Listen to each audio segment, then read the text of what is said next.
My name Pooja Ranawat, and as has been mentioned to you, I have got rank 258 and will be joining the Indian Revenue Services. I would like to speak more about my learnings from this journey of UPSC. When I started UPSC around 2013, that was the time I was dreaming, but somehow things came together that I cleared the exam 5 years later in my fifth attempt. Why do I mention that it is my fifth attempt? Because I could not qualify in the first four attempts, the prelims itself. And then this was my the fifth prelims, first mains, and first interview. So there isn't anything great in the number of attempts. But the message that I want to convey to each one of you is that not necessarily success comes in the first go. Sometimes you have to wait, sometimes you have to be patient. So, coming to the part about my learnings from UPSC, I would like to divide it into three. The first is, what is it that UPSC needs? So, the two things that come to my mind first, UPSC needs, one is perseverance and two is clarity. Today, all of you must be having some plans in mind that after college we want to give the first attempt, this is the way we'll prepare.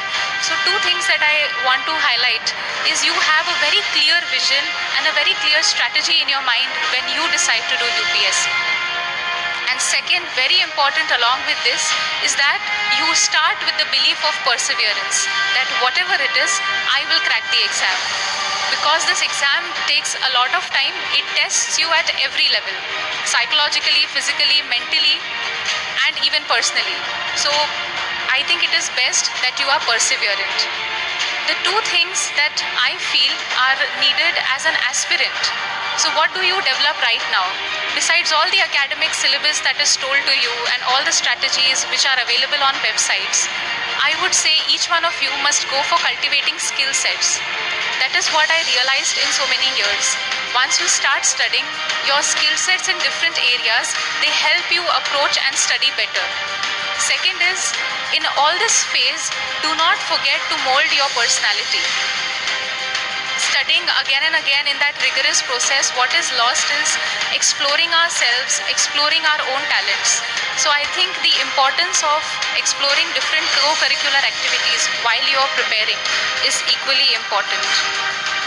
Coming to the next part, what are the two things that UPSC taught me that should not be mistaken by you when you are giving your attempt?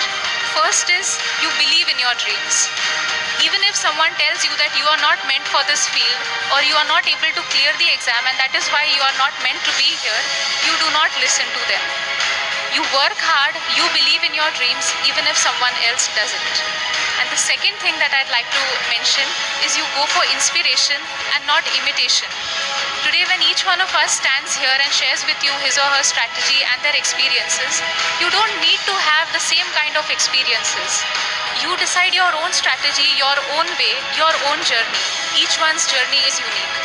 I think all these points combined with a right temperament